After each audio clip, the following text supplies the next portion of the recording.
The predictions about the catastrophe. As another therapy for Ebola is already being tested on Americans with COVID-19, but it's still unclear when any of these treatments will be widely available. The State Department raised the travel advisory to the highest level, to level 4 in its office. Dr. Anthony Fauci, the government's top expert on infectious diseases.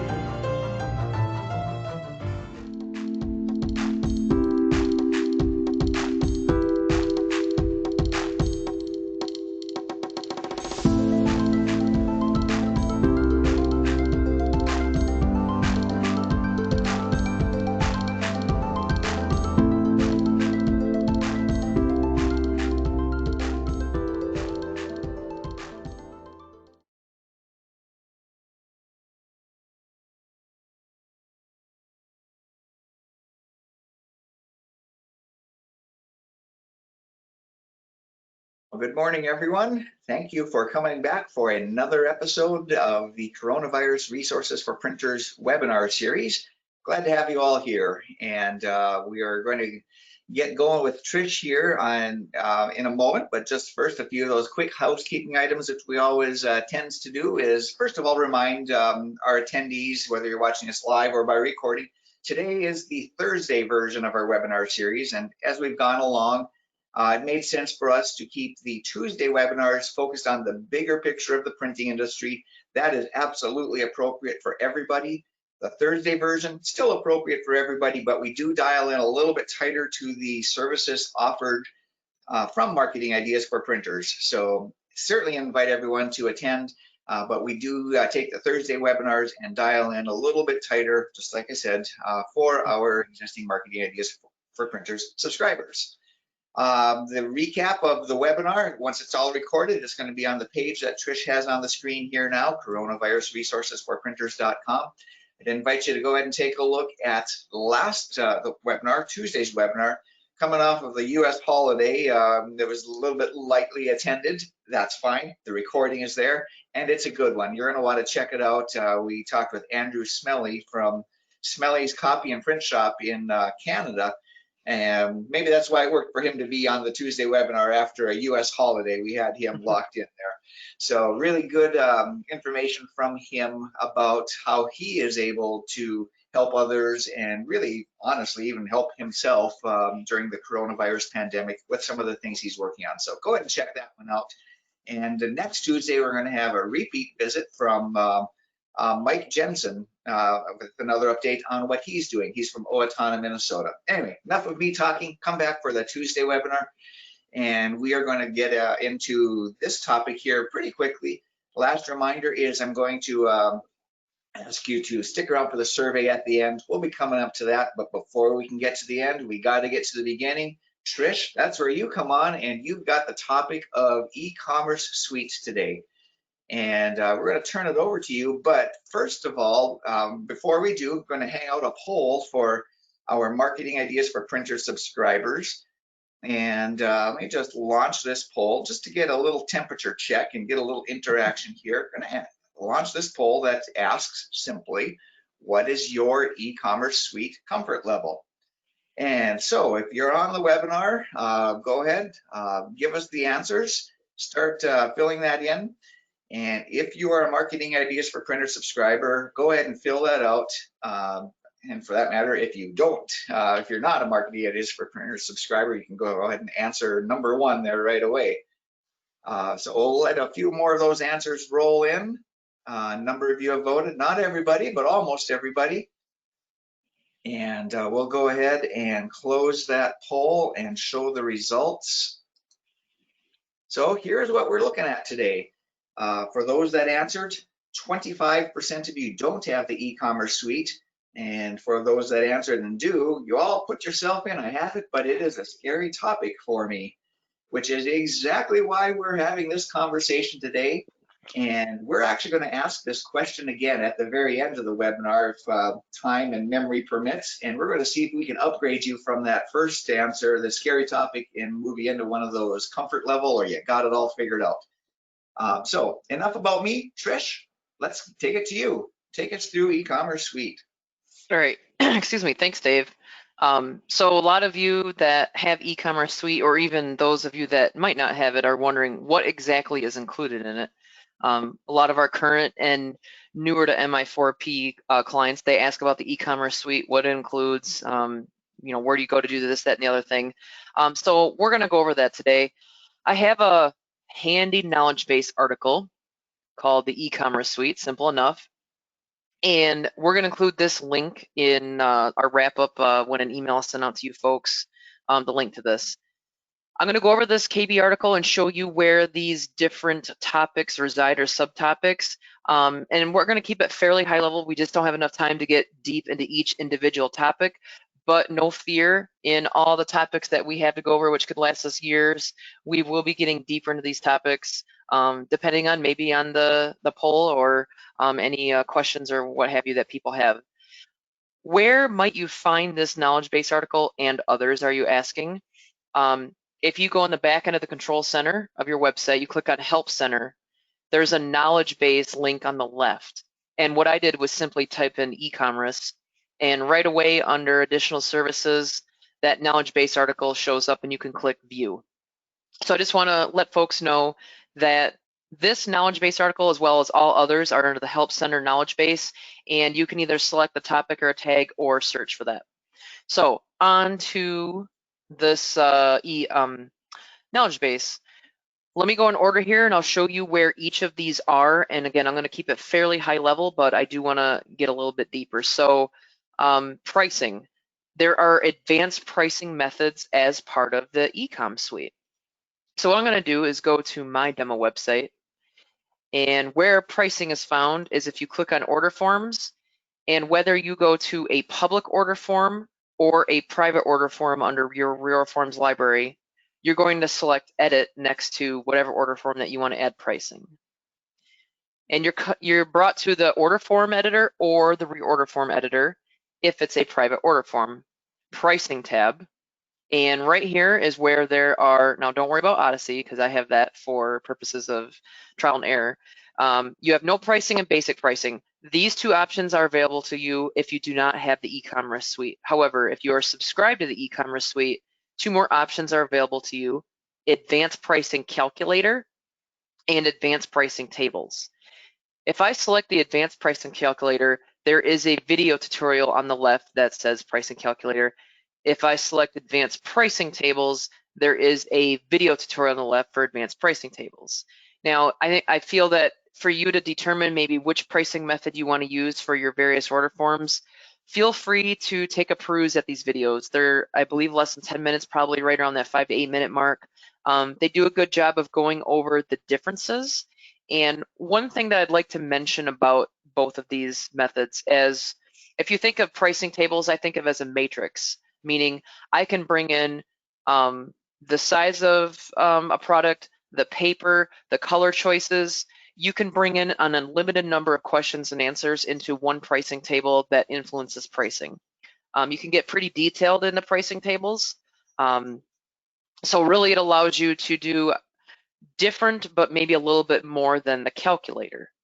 The advanced pricing calculator, and again, I'm not going to get too deep, you're going to be bringing in subtotals, but you're only going to be able to price up to a maximum of 2 questions, such as quantity / how many lines are needed, or size / paper, or paper / color sizes. You're only allowed to bring it up to a maximum of 2 different questions. So let me ask you on that, Trish, and this is just kind of me planting the question, but also just to refresh my memory, when you're talking about the questions, that means that when a print buyer goes to an order form and answers a question, that you're saying it's based on the questions that are answered, that's what is leading to the price that is displayed. Is that correct? That would be based on the questions on the order form. And I think if I go back real quick to an order form that would more represent something that a user would see, such as black and white copies.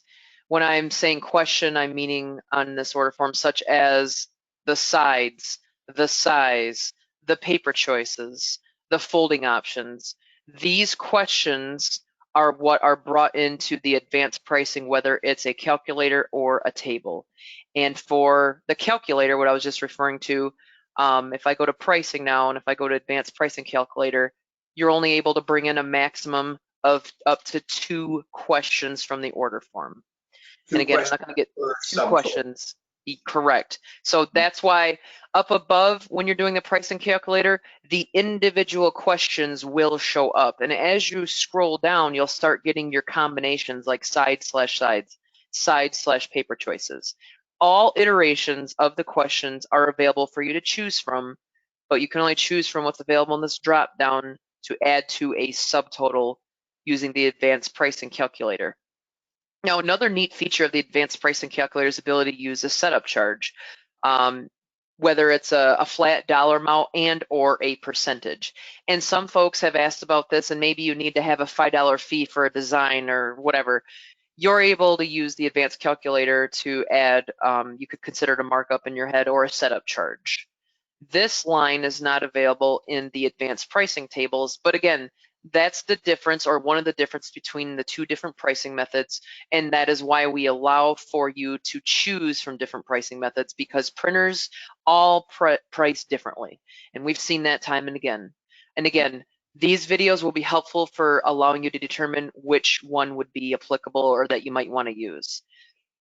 While I'm on the topic of pricing, I wanted to also mention real quick that we have a website add-on tutorial playlist that we will also share with you. There's a nice little handy video about the e-commerce suite. There's also videos about advanced pricing calculator. They're a little bit different. They're not necessarily taking away from the videos that we have in the control center here, but it's coming from a different angle, and when you combine all these videos, you're going to have a lot of good information to be able to make sound decisions and hopefully get you out of that scary section there of that poll. But we will also send you the links to this video tutorial. Yeah, and as you're talking about that, one thing, it just, how you're saying how the videos kind of approach it from different angles. I'm going to throw out another angle here too on the difference between advanced pricing calculator and advanced pricing table. I know sometimes the way that we describe them can be different to different people. Another way that I like to think about it is for the calculator, and maybe this is just because so many of us have dealt with kids at home, learning at home, and we're playing that role of teacher, but I think of this as an algebra equation. Now that's not quite the right way of saying it, but it just kind of lines itself up more like an algebra equation, whereas the tables, Tricia used the word matrix, and that's the perfect word. I also think spreadsheets, because I remember helping my son on some spreadsheet lessons on his some of his computer classes there too. So algebra equations and spreadsheets, that might be another way that you can think about those. David, I'm glad you brought up the word spreadsheets, because with pricing tables, you can actually upload spreadsheets, aka CSV files. You can upload individual CSV files, or you can upload a zip file that includes multiple folders with CSV files. And again, that might be a topic for another webinar. But if you're using advanced pricing tables, you have the ability to download your existing pricing tables with or without data. You can then populate those tables, and then you can upload those spreadsheets. So that's another feature of the advanced pricing tables. I think that's enough for pricing, but just want to let folks know that with Ecom Suite, you have the ability to use advanced pricing methods. I'll just also throw into it, I know that this is one of the thicker areas of the website, of the tools, and it's really just to kind of play in what you had said earlier, Tricia, is pricing is so unique to each printer that it's just, well, honestly, it's just impossible to get a one-size-fits-all answer. So you got to get tools that have a little more power to them. And so the reason I just wanted to say that, I know that can, especially if you're just getting started, which is kind of why we asked the survey, it's a scary topic sometimes. This is a lot to swallow. So let us help you carry some of that weight on your shoulders if you're from your shoulders if you're struggling with that. Let the videos be a helpful tool for you. But I just want to encourage you to keep looking at the pricing and how you're setting that up. That's always been a good idea ever since the internet started to become an acceptable place to do business. But here we are in pandemic world. If people are sitting at home and need to place orders and they're not allowed to come to you face to face, this is the tool that provides that connection, is that pricing tool there. So back off my soapbox. Trish, you got some pricing going. Keep on going, please. Yep, I was just showing some folks a little bit of how the pricing tables can be set up as an example, but thank you for letting folks know that there is not a one-size-fit-all. We are here to help you out, as well as the videos that we have provided in case we're, for whatever reason, not available. Back to the knowledge base article, credit card payments. How do you set up to accept credit card payments through the website? Well, this starts under, of course, I go to the wrong thing sometimes, my website tab, the e-commerce settings tab, and payment gateways. Right now we partner with these 4 companies: Authorize.net, eProcessing Network, Internet Secure, and USA ePay. Each of these entities require a little bit different pieces of information depending on who you go with. They'll ask for these pieces of information. You can copy and paste in here. We can help you set this up. And then you would select the credit card payments that you will accept on your website, and you would select save. That's kind of part 1. Once you have a payment gateway set up. Part 2, under payment options, once you have that payment gateway set up, it will show up at the top here under the payment options tab. But we also have the ability for you to add an email for PayPal if you also have PayPal. Part 3 is once you have your payment option, your payment gateway set up, and you can ensure that it shows up under payment options. If you go into the accounts tab and you select account settings and you scroll down to payment options, you would want to make sure that now an online payment parentheses, your payment gateway name will show up in here. You have the ability to select from these 3 buttons.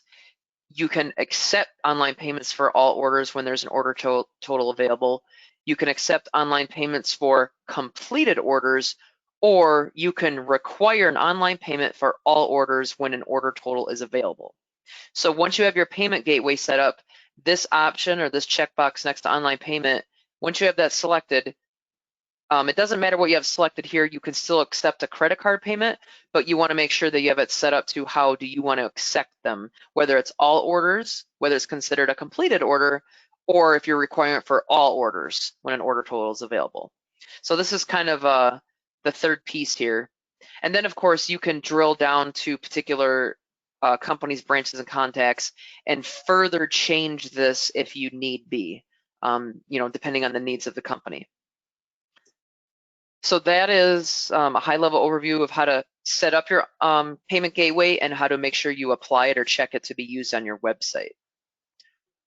Going down this list, there's also promotional codes or promo codes. That is found under my website, e-commerce settings, and promo codes. Promo codes can really be used about 3 or 4 different ways. The first thing is you have to set up a promo code here no matter what, no matter where you're going to use it. Now I had an example here called a virus discount. I was giving a 35% discount. Once you have a promotional code set up, there are different locations that you can apply this. So let's use this virus discount as an example. If I go back to accounts, account settings, and promotional codes, you can apply this promo code for anybody that comes to your website and they go to checkout for any order form. They can use this promo code. And you can set it for unlimited use or to allow them to only use it one time. Otherwise, you can drill down to particular companies, branches, and contacts, and you can assign this promo code. Maybe you don't want it for everybody, but you might want it for a particular company. You can drill down and assign a promo code to a particular company. And you can say save changes. They're then going to be able to use this promo code. Other locations that you can assign a promo code is if you go to the Order Forms tab and you click on Order Forms, and it can be a private or a public order form, and you select Edit next to an order form, there is a Promotional Codes tab. You can actually assign a promo code to only this order form if you would like. So that's a third way. So the first way is everybody on your website. A second way can be for specific companies, branches, or contacts. A third way can be at the order form level. And the last way that you can assign an order form is back under product categories. If you edit a product category, you can assign a promo code to a product category. Now, this would probably be more geared towards a product category that has more than one order form assigned to it, such as coronavirus products or something of that nature.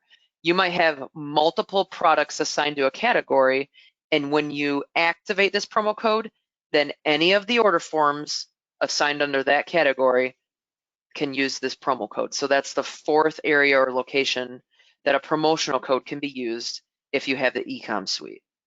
Again, we can help you with this if you have questions on setting it up, but we want to let you know that promotional codes are available with Ecom suite and can be used in a number of different locations. Sales tax. So if you have the Ecom suite, if you select My Website, E-commerce Settings, and Tax Calculations, you're able to select the states or provinces in which you need to collect sales tax. So it's a simple My Website, E-commerce Settings, Tax Calculations tab. You can select as many or as little that you are required to. The sales tax is going to be based on the postal code of the location in which your customer will take possession of that purchase. So if it's being shipped to California, then if you have California checked, they're going to be charged the sales tax. And it's also important to point out here, because I know once we start talking about things like sales tax, that automatically makes my brain hurt. It's just an area where just you could lose yourself for days and weeks and months and lifetimes. And so it's important for you to know as a subscriber that this is an area where it just updates automatically each month. We're keeping track of all of the legislation and the tax rules that change, and each month the freshest information is getting added, so that if you are required to collect taxes from any of these states and provinces that are listed here, and if you got that checkbox checked, it'll just happen. And it goes down to that zip code level, and there's some unique certain circumstances, and I won't get into those details now, but you might have multiple municipalities, I'll say, within the same zip code. Just so you know, we got you covered there too. If there's a conflict in saying which one do I use, it'll default to the higher one so that you can fulfill your obligation to the governments there. But that gets a little bit into the weeds. I know we're starting to run low on time, but we got a little bit more to cover. Let's finish the items we've got to cover. We'll run the poll one more time. But Trish, you got a few more things on your list here too. Yep. The last part here, if you have a UPS and or a FedEx account, we can connect your accounts to your website. There are additional KB article links from this main KB article that will go over what is required from you to send us. And I'm not gonna go too deep, but FedEx and UPS both ask for different pieces of information. We plug that into the back end of your website. Once that is set up, if you were to go to, excuse me, again, My Website, E-commerce Settings, and this Shipping and Delivery Options tab, if you don't have a FedEx or a UPS shipping option, you may certainly add that and name that as you would like.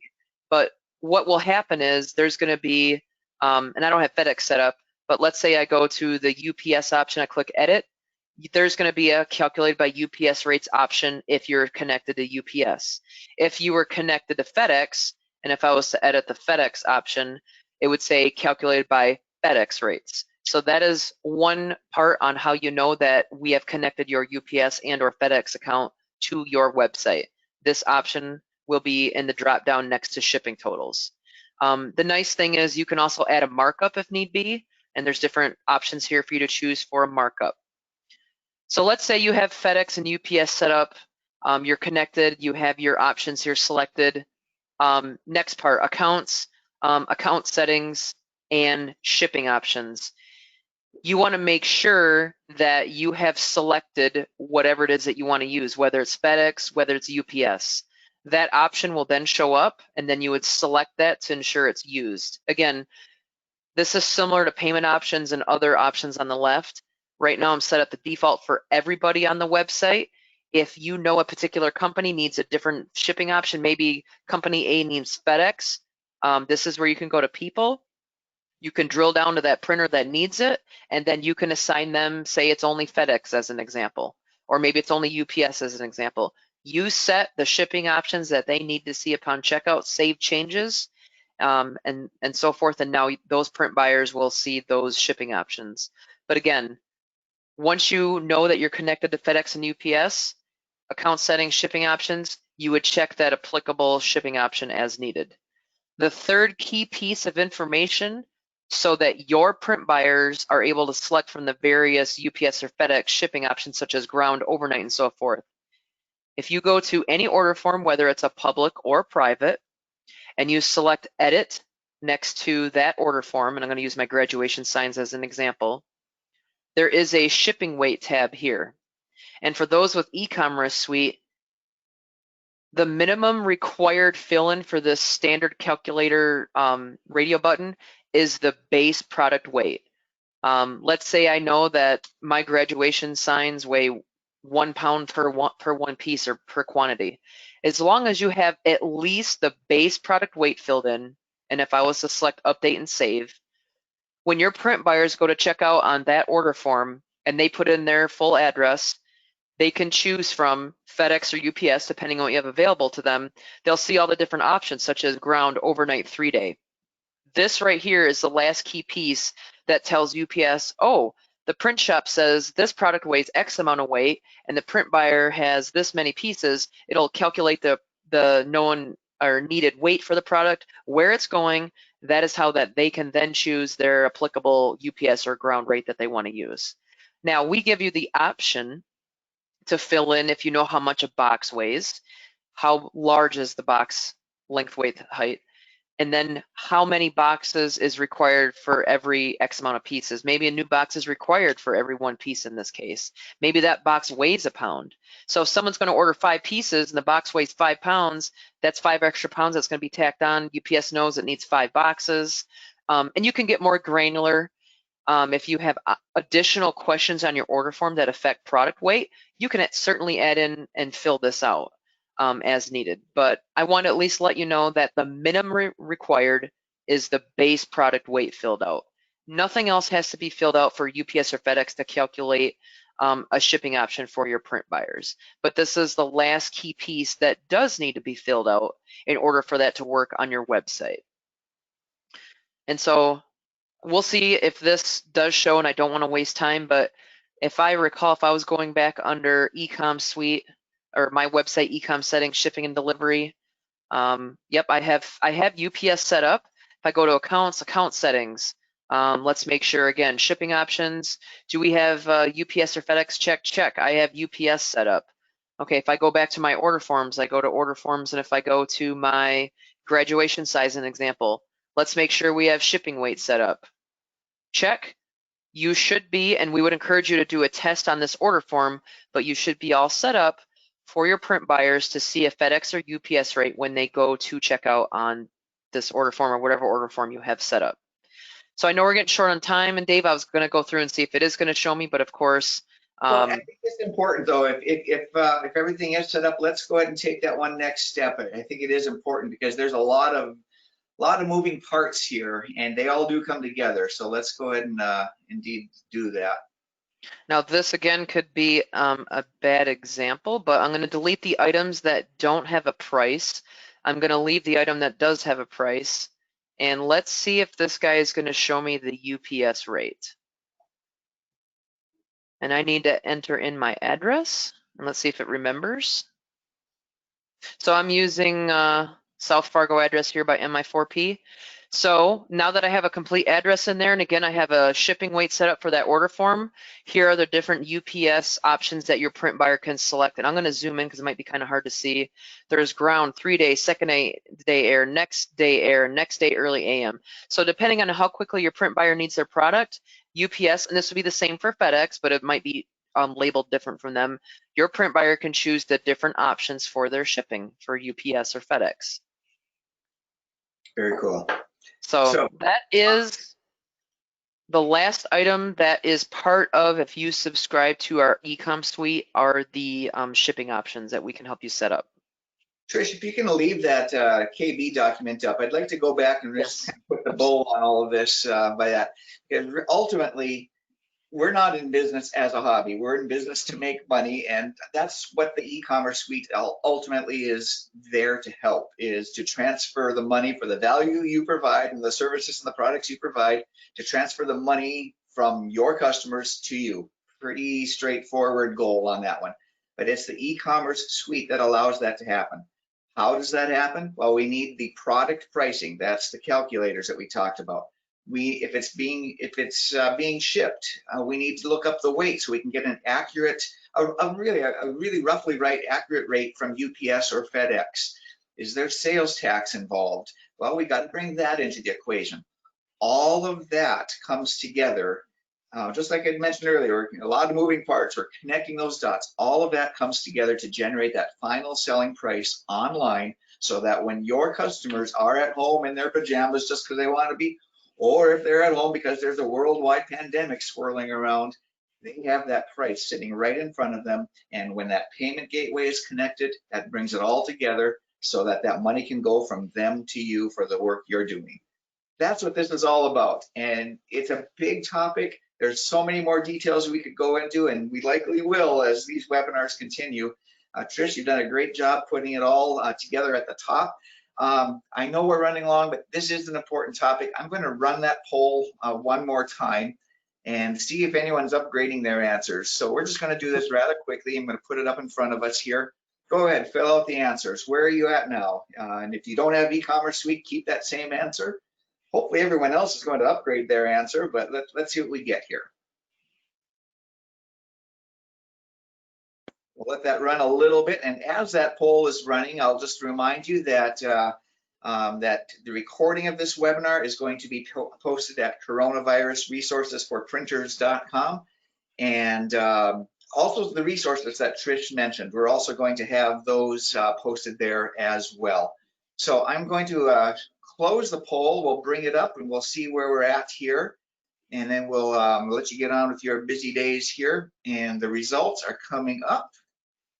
And look at that, we've got an upgrade. This is good. So we still have some people that don't have e-commerce suite. Hopefully you're seeing that it might be important to look at getting that e-commerce suite.